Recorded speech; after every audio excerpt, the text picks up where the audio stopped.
One day after a gunman stormed a Maryland newsroom, we are hearing from one of the injured survivors. Also tonight, heartbreaking vigils honoring the 5 lives lost. Our Brian Schlonsky is in the 10 News Live Center with what that survivor had to say. Brian. Well, Steve, she didn't really want to talk too much about the shooting itself, but she did talk about her colleagues, how much they meant to her, and how much she already misses them. As for the suspect, former paper employees say that police interviewed him years ago, but they determined he wasn't a threat. The paper alerted the staff to call 911 if they saw him at the office, some wondering why he chose to carry out his attack more than 5 years later. What do I want the world to know about my colleagues? That I'll miss them. A bandage on her forehead, the wounds still visible on her eye. Rachel Pasella speaks with reporters in Maryland one day after 5 people she shared an office with were gunned down at work by a man investigators say has a history of making threats against their newspaper. I don't really know what to say. I didn't think a lot.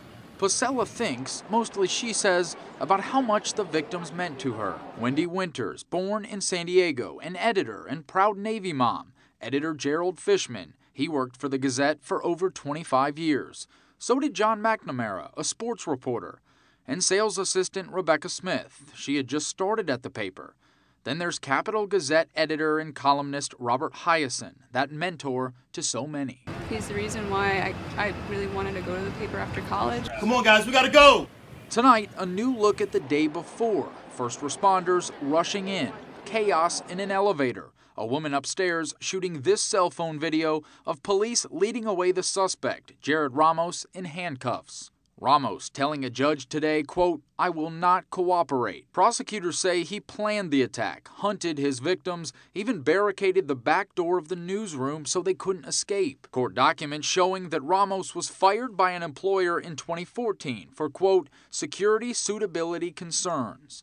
From a moment of silence in Baltimore to candlelight vigils in Annapolis, many refusing to think about the man who did this and instead focus on those lost, killed doing a job they clearly loved. Now the Gazette's so resilient, able to put out a paper despite everything that happened. And take a look at this. This is the opinion page, left purposely blank because of what happened. Just the words, "Today we are speechless." Inside the 10 News Live Center, I'm Brian Schlonsky. Trying to come together and heal now. Thank you, Brian.